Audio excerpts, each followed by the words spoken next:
Hello everyone, welcome back to our YouTube channel. Current affairs session में आप सभी का स्वागत है। तो चलिए देखते हैं कौन कौन से हैं वो इम्पॉर्टेंट करंट अफेयर्स जो कि 17 अप्रैल के लिए इम्पॉर्टेंट है। क्वेश्चन नंबर 1 मिस ही नहीं हो सकता, बहुत प्यारा सा क्वेश्चन है और ये तो ऑलमोस्ट हर किसी को इसका जवाब पता होना ही चाहिए। Who was crowned Femina Miss India World 2023? Shreya Poonja, Thaonaojam, Strela Luwang, Nandini Gupta, Neha Dhupia. So बच्चों, कौन बनी है Femina Miss India World 2023? So बच्चों, जो नंदिनी गुप्ता हैं ये बिलोंग करती हैं राजस्थान से। ये बनी है फेमिना मिस इंडिया वर्ल्ड 2023। सो नंदिनी गुप्ता की तो पोजीशन होगी फर्स्ट, ठीक है। फर्स्ट रनर अप जिसकी पोजीशन होती है सेकंड, जिसकी पोजीशन सेकंड होती है हम उसे कहते हैं फर्स्ट रनर अप, वो है श्रेया पूंजा। और जो थर्ड पोजीशन है वो उसे हम कहते हैं सेकंड रनर अप। और जो सेकंड मतलब जो सेकंड रनर अप यानी कि हम कह सकते हैं थर्ड पोजीशन किसकी है? थाउनाउ जम स्टेरला लुआंग, इनकी पोजीशन है थर्ड। जो नेहा धूपिया है बच्चों, नेहा धूपिया कौन है ये तो हम सब जानते हैं, ये एक एक्ट्रेस है, राइट। और ये जो जजेस की बेंच थी उसमें से एक जज भी थी। सो बच्चों, जो ये कंपटीशन हुआ है ये है 59th edition of Femina Miss India 2023, ठीक है। फेमिना मिस इंडिया 2023 कौन सा एडिशन है? 59th एडिशन है बच्चों, ठीक है। कहाँ पर हुआ? ये हुआ है इम्फल, मणिपुर में, ठीक है। मणिपुर की जो कैपिटल है वो है इम्फल। इम्फल, और ये वहां पर हुआ है, ठीक है बच्चों। बहुत बहुत इंपॉर्टेंट है और आपको ये जानना जरूरी है कि कौन से स्टेडियम में हुआ। ये हुआ है indoor stadium of Khuman Lampak sports stadium, ठीक है। जो खुमन लंपक स्पोर्ट्स स्टेडियम है उसका एक जो स्टेडियम है इंदौर स्टेडियम, उसमें ये जो कंपटीशन है वो ऑर्गेनाइज कराया गया था, ठीक है बच्चों। चलिए अगले क्वेश्चन की तरफ बढ़ते हैं। In what format will the ACC be conducted for the first time? Virtual format में होगा, फिजिकल फॉर्मेट में होगा, हाइब्रिड फॉर्मेट में होगा, या फिर नन ऑफ द अबव, या कोई और ही फॉर्मेट है जिसमें ये जो पूरा कॉन्फ्रेंस है वो ऑर्गेनाइज करी जाएगी। सो बच्चों, ये जो है वो हाइब्रिड फॉर्मेट में ऑर्गेनाइज करी जाएगी। अब हाइब्रिड फॉर्मेट क्या है कि देखो, फिजिकली तो मीटिंग होगी ही होगी, ठीक है। फिजिकली तो मीटिंग होगी ही होगी, उसके साथ साथ आप जो लोग हैं वो वर्चुअल मीटिंग भी करेंगे। वर्चुअल मीटिंग मतलब जैसे हम वीडियो कॉन्फ्रेंसिंग होती है तो वो उसको हम कह देते हैं वर्चुअल मीटिंग, ठीक है। तो वर्चुअल मीटिंग भी होगी। चलिए जानते हैं कुछ और इसके बारे में। तो जो पहली कमांडर्स आर्मी कमांडर्स कॉन्फ्रेंस होने वाली, तो जो कॉन्फ्रेंस होगी वो कब वो जो कॉन्फ्रेंस होगी वो स्टार्ट हो जाएगी आज से और कंटिन्यू रहेगी 21 अप्रैल तक। तो 17 से लेकर 21 अप्रैल तक ये कॉन्फ्रेंस जो है वो चलेगी। और कौन से फॉर्मेट में होगी? हाइब्रिड फॉर्मेट में, ठीक है। Very very important. अब इस जो मीटिंग है इसका क्या पर्पस है, इसका क्या ऑब्जेक्टिव है? इसका पर्पस ये बेसिकली अग्निपथ स्कीम में क्या प्रोग्रेस हुई है, उसमें क्या क्या चेंजेस ला सकते हैं, कैसे डिजिटाइजेशन को और ऑटोमेशन को, इन सारे इनिशिएटिव्स को हम इस्तेमाल करके और भी हमारा जो आर्मी है, आर्मी बेसिकली क्या होती है? आर्मी और कौन-कौन सी फोर्सेस होती हैं? हमारी होती है आर्मी, देन होती है हमारी नेवी, देन होती है हमारी एयर फोर्स। तो ये किसकी है? एयर फोर्स और आर्मी में कंफ्यूज नहीं हो जाना। It is the army commanders conference, ठीक है। 2023 को हम ईयर ऑफ ट्रांसफॉर्मेशन भी कहते हैं कि हम इस साल क्या करेंगे? बहुत सारे बदलाव लेकर आएंगे, ठीक है। चलिए अगले क्वेश्चन की तरफ बढ़ते हैं। अगला क्वेश्चन क्या कह रहा है? Where was the second India-Peru Joint Commission meeting held? कहाँ पर हुई है ये मीटिंग? लीमा में हुई है, कुस्को में हुई है, न्यू दिल्ली में हुई है, माचू पिच्चू में हुई है? जल्दी जल्दी बताइए बच्चों। सो बच्चों, ये जो मीटिंग है ये मीटिंग तो हुई है न्यू दिल्ली में, ठीक है। कहाँ पर हुई है? न्यू दिल्ली में। पेरू कहाँ पर है? पेरू जो है वो एक कंट्री है जो कि साउथ अमेरिका, ठीक है। साउथ अमेरिका में मतलब साउथ अमेरिका क्या है, कॉन्टिनेंट है, वहाँ पर ये जो है वो सिचुएटेड है, ठीक है। सो जो second India Peru joint commission meeting है, ये कहाँ पर होगी बच्चों, ये होगी न्यू दिल्ली में। और अच्छा, इस कॉन्फ्रेंस में एक और कॉन्फ्रेंस का जो है वो जिक्र हुआ है, voice of global south summit. तो जो पेरू है उसने इंडिया को बहुत ज़्यादा प्रेज किया है, कॉम्प्लीमेंट किया है, क्योंकि इंडिया ने उनको इनिशिएट किया था, इनवाइट किया था कि वो भी आए और voice of global south summit में, जो कि इसी साल हुई है, वहाँ पर पार्टिसिपेट करें। तो जो कैपिटल है वो क्या है पेरू की, वो है लीमा, और करेंसी है सोल, ठीक है। जो कैपिटल है वो है लीमा और करेंसी है सोल। चलिए अगले क्वेश्चन की तरफ बढ़ते हैं। अगला क्वेश्चन वेरी वेरी इंपॉर्टेंट। अब डॉक्टर बी आर अम्बेडकर को कौन नहीं जानता है, हर बच्चा जानता है। जो इनका 125 फीट टॉल स्टैच्यू है वो कहाँ पर बनाया गया है, उसका उद्घाटन कहाँ पर हुआ है? हैदराबाद, लखनऊ, अलीगढ़, भोपाल। बेसिकली क्वेश्चन में ना एक और ऑप्शन आ सकता है, वो है गुजरात, है ना। क्वेश्चन में गुजरात भी आ सकता है। क्यों? क्योंकि गुजरात में एक और स्टैचू है, किसका स्टैचू है वो आप मुझे कमेंट सेक्शन में बताएंगे। 125 फीट टॉल जो स्टैचू है डॉक्टर बी आर अम्बेडकर का, बच्चों ये है हैदराबाद में, ठीक है। हैदराबाद में इसको अनवील किया गया है बाय द चीफ मिनिस्टर, जो तेलंगाना के चीफ मिनिस्टर हैं, के चंद्रशेखर राव। उन्होंने हम बोलते हैं इसका उद्घाटन करना कहते हैं, या फिर हम इंग्लिश में कह देते हैं अनवील्ड द स्टैच्यू, ठीक है। और डॉक्टर बी आर अम्बेडकर कौन थे? वो ड्राफ्टिंग कमिटी के मेंबर भी थे, कॉन्स्टिट्यूएंट असेंबली के हेड थे, और उन्होंने ही हमारा जो कॉन्स्टिट्यूशन है उसको, मतलब उसको फाइनल टच देना कह सकते हो, वो किया था, और उसके हेड थे, उन्होंने सबको गाइड किया था कि किस तरीके से चीज़ें होंगी।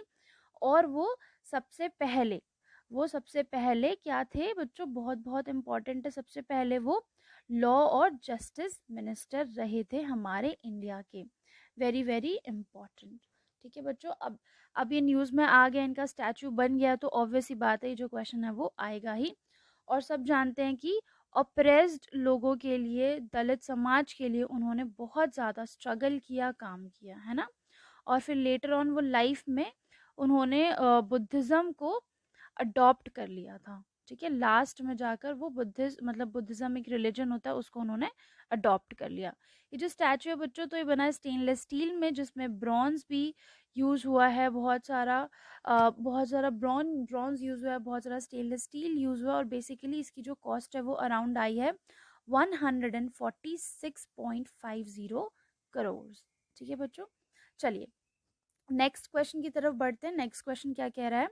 What is the objective of the 2-day global conference on compressed biogas organized by IFGE CBG Producers Forum? इस फोरम के द्वारा 2 दिन की ग्लोबल कॉन्फ्रेंस ऑर्गेनाइज करी गई है कॉम्प्रेस्ड बायोगैस पे। बच्चों इसका ऑब्जेक्टिव क्या रहा, क्यों करी गई थी, इसके पीछे उनका मकसद क्या था?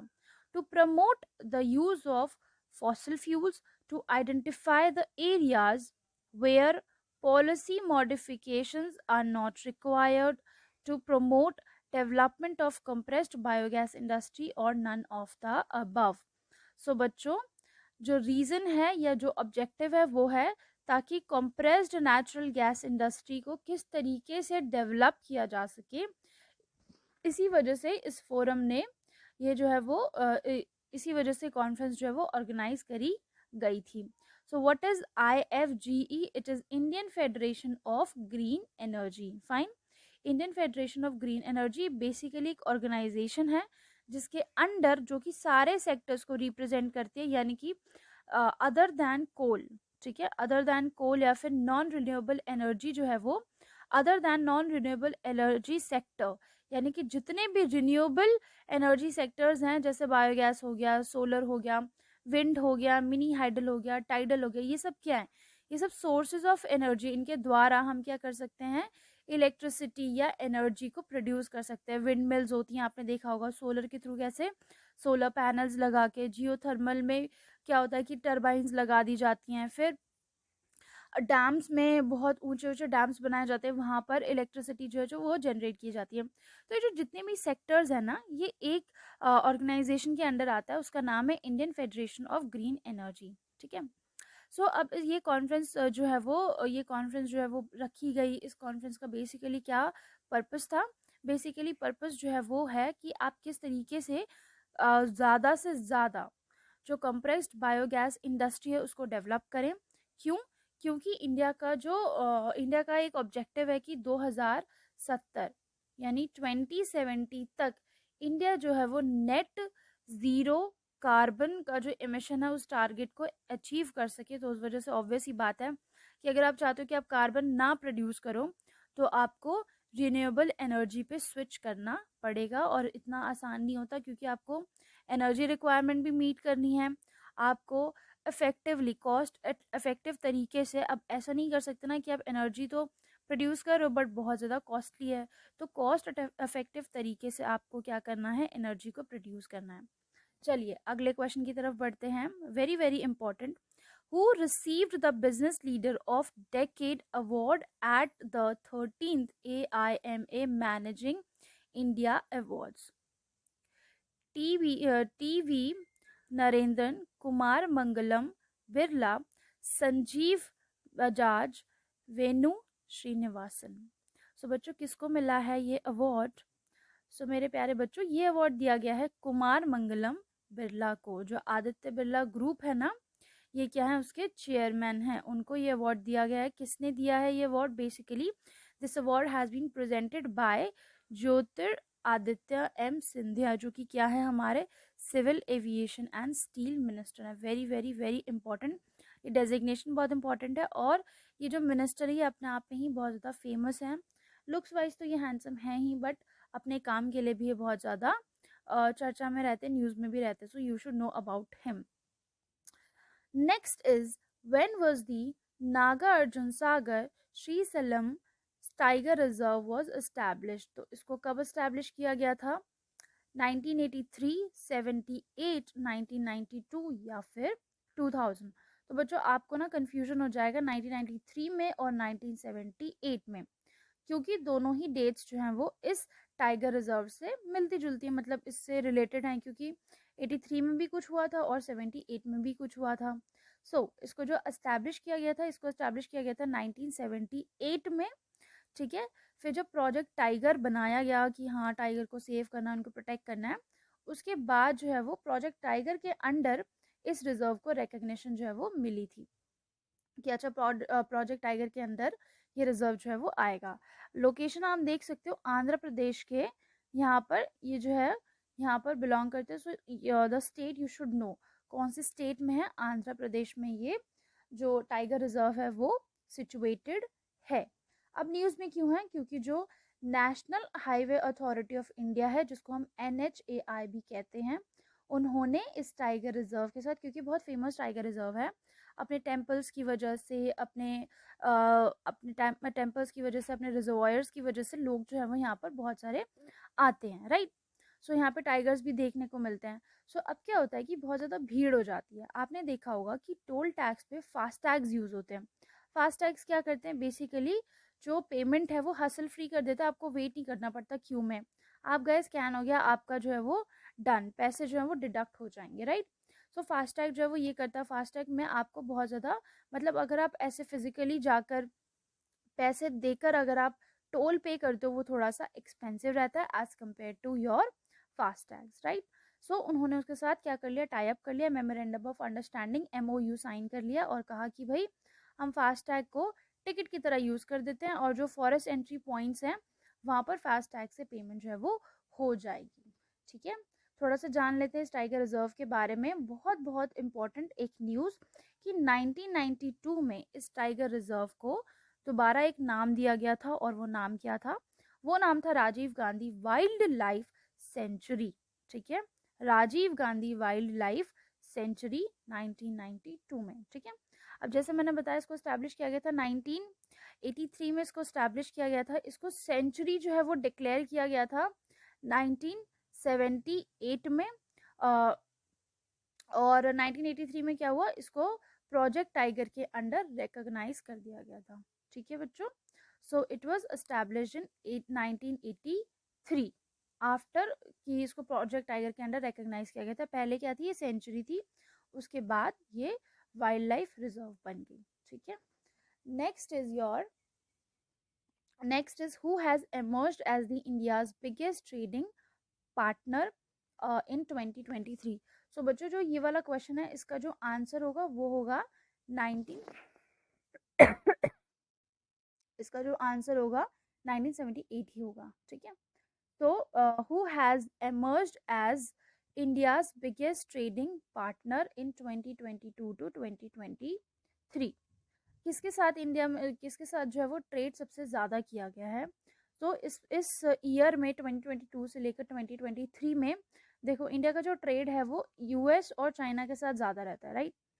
सो यूएई के साथ हुआ, चाइना के साथ हुआ, यूएस के साथ हुआ, या सऊदी अरेबिया के साथ हुआ। तो आपके दिमाग में दो ही नाम जो हैं वो आएंगे। तो सबसे ज़्यादा जो ट्रेड हुआ है ना वो हुआ है हमारा यूएसए के साथ। ठीक है, सबसे ज़्यादा ट्रेड जो है वो हमारा हुआ है यूएसए के साथ। कितना हुआ है ज़रा सा हम देख लेते हैं बच्चों। तो जो हमने देखा है कि क्या देखा है कि जो एक्सपोर्ट है पिछले साल से 2.81% जो है वो इंक्रीज हुआ है, और इम्पोर्ट कितना इंक्रीज हुआ है, इम्पोर्ट जो है वो 16% तक इंक्रीज हुआ है। वहीं पे अगर हम चाइना का देखते हैं तो बच्चों चाइना के साथ जो है वो एक्सपोर्ट 28% तक कम हो गया है, और इम्पोर्ट जो है वो 4.16% इंक्रीज हुआ है। ठीक है, तो यह है इंक्रीज इंडिया का ट्रेड विद यूएस। ठीक है, और ये है विद चाइना। तो बहुत इंपॉर्टेंट है, आपको पता होना चाहिए कि किसके साथ हमारा जो ट्रेड है वो इंक्रीज हुआ है। सो यूएसए के साथ जो टोटल बायलैटरल ट्रेड है वो 7.6% से इंक्रीज हुआ है। Next is your cute cute से elephants. So the question is save the elephant day is celebrated on 16th April, 17th April, 15th April और 18th April। सो बच्चों जो सेव द एलिफेंट डे है ना, इसको सेलिब्रेट किया जाता है 16th April को। ठीक है, 16th April को। और सबसे ज़्यादा इंपॉर्टेंट क्या हो जाता है, theme. So theme is safeguarding the elephant habitat for sustainable tomorrow. जो एलिफेंट्स होते हैं उनका बहुत इंपॉर्टेंट रोल होता है हमारे वाइल्ड लाइफ में, और ज़रूरी है कि हम इस चीज़ को समझें और उनको प्रोटेक्ट करें। उनकी भी हंटिंग होती है, किस वजह से, क्योंकि उनका जो टस्क है वो बहुत ही ज़्यादा क्या होता है, बहुत जो आइवरी होते हैं उनका जो दांत होता है उसको स्मगलिंग करी जाती है इलीगल तरीके से।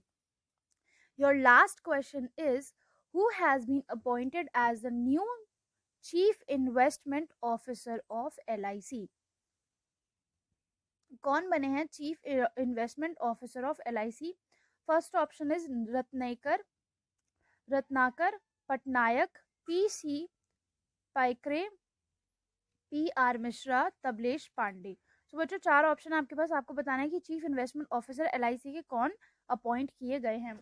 सो बच्चों इनको अपॉइंट किया गया है, जो रत्नाकर पटनायक है इनको अपॉइंट किया गया है एज चीफ इन्वेस्टमेंट ऑफिसर, और PC पाइकरे हैं उनको अपॉइंट किया गया है एज चीफ रिस्क ऑफिसर। ठीक है, ये जो है ये अपना ऑफिस जो है वो 10th April पटनायक साहब जो है वो अपना जो ऑफिस है 10th April से संभालेंगे।